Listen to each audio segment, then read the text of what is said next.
Ya, jadi bukan berarti semua koin itu bisa kalian terima ya. Kalau memang dia tidak listing di exchangernya, ya artinya kalian harus menggunakan exchanger lain. Oke, sesuai dengan judul, pada video kali ini kita akan membahas bagaimana cara melihat alamat wallet kripto di pintu ya guys ya. Nah, jadi video ini ya itu saya buat untuk teman-teman yang saat ini itu sedang ingin menerima koin ya dari orang lain misalnya ya, ataupun dari akun kalian sendiri. Nah, kalian kebingungan nih ya, bagaimana sih cara bisa mendapatkan alamat wallet kripto di akun pintu kalian. Nah, jadi pastikan teman-teman tonton video ini sampai akhir ya. Nah, jadi untuk caranya itu ada beberapa cara ya. Yang paling sering saya gunakan adalah kita bisa langsung cek di bagian menu wallet ya. Nah, tapi di sini kalian bisa langsung login dulu ya ke akun pintu kalian. Nah, kalau udah login seperti ini, kemudian kalian bisa klik di bagian menu wallet.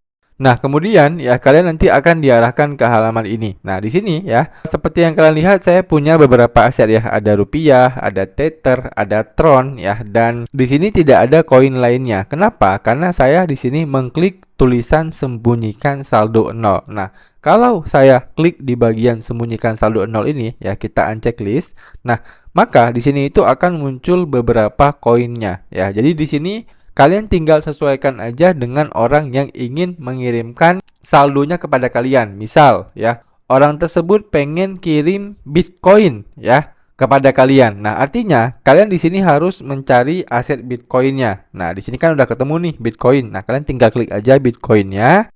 Nah, kemudian kalau udah kalian klik, kalian tinggal klik menu deposit. Nah, setelah itu kalian bisa pilih yang jaringan Bitcoinnya ya, jaringan on-chain Bitcoinnya. Nah, kalian tinggal kirim jaringan ini ke mereka ya, kalian tinggal salin ya.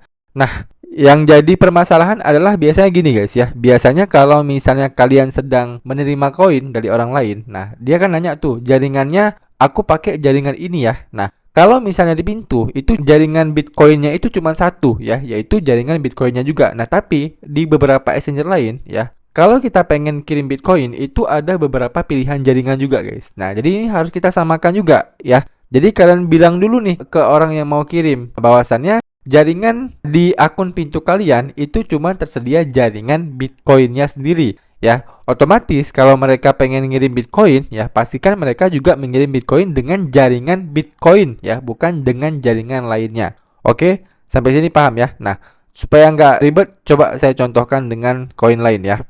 Koin yang paling banyak pilihan jaringannya itu misalnya Tether ya, ataupun USDT. Nah, coba kita klik USDT. Nah, kemudian kita pilih menu deposit. Nah, contoh gini guys. Nah, jadi kalau misalnya teman kalian ya minta alamat wallet kripto USDT kalian. Nah, di sini kalau kalian pakai USDT itu pilihan jaringannya cukup banyak. Ada ERC20, ada Solana, Polygon, BEP20, Avax Chain ya, Tron, Arbitrum, dan Optimism. Nah, kalian bilang dulu nih bahwasanya jaringan yang tersedia di sini itu ini ya. Jadi kalian bisa sesuaikan dengan jaringan dari si pengirimnya ya. Misalnya si pengirimnya bilang, "Oke, kita pakai jaringan BEP20." Nah, kalian lihat nih ya, apakah ada jaringan BEP20? Nah, kalau ada berarti cocok ya. Kalau jaringannya sama ya, ataupun ada di kedua belah pihak, nah berarti bisa. Nah, masalahnya kalau misalnya di exchanger si pengirimnya ini tidak ada, tapi di kalian ada, nah itu kalian nggak bisa guys ya. Kalian harus cari jaringan yang sama. Nah, baru kalian bisa mengirimkan koinnya.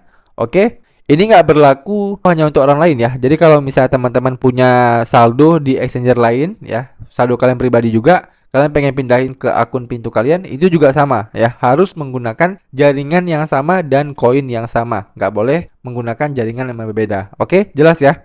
Nah, itu adalah cara yang pertama ya. Kalian bisa cari langsung di menu wallet. Nah, kemudian kalau misalnya ya kalian dibilang ingin mendapatkan koin lain misalnya ya. Misalnya koin-koin yang aneh-aneh, misalnya Baby Doge. Nah, kalian harus cari di bagian menu cari aset ini ya. Kalian tinggal klik dulu menu asetnya, kalian ketikkan Baby Doge ya, apakah ada? Nah, kalau nggak ada berarti artinya koin tersebut itu tidak listing di pintu ya. Paham ya? Jadi kalau nggak ada di sini itu artinya nggak bisa guys ya, kalian tidak bisa menerima koin yang tidak listing di exchanger ini ya.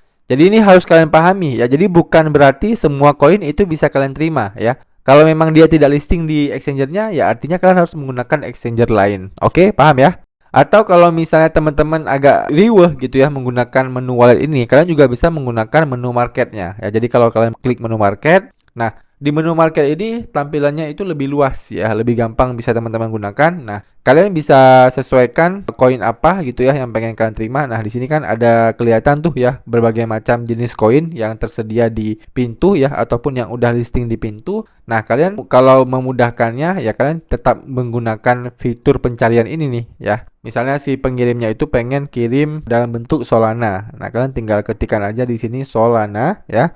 Nah, maka nanti akan muncul Solananya di sini. Kalian klik aja. Lalu kalau udah kalian klik di bagian menu saldo ini ya. Kita klik menu saldonya. Nah, lalu kalian diarahkan ke halaman ini, kalian klik menu deposit ya. Nah, maka nanti disuruh pilih jaringan kayak tadi ya. Lalu kalian tinggal pilih jaringan Solananya. Lalu kalian tinggal salin jaringannya. Ya udah kalian tinggal kirim ke si pengirim. Oke? Jelas ya? Itu aja video bagaimana cara melihat wallet kripto ya di pintu. Dan buat teman-teman yang masih ada pertanyaan seputar video kali ini, kalian bisa tanyain aja pertanyaan kalian di kolom komentar di bawah. Nanti kalau saya bisa jawab, saya akan bantu jawab pertanyaan kalian. Demikian video dari saya, sampai jumpa di video saya selanjutnya.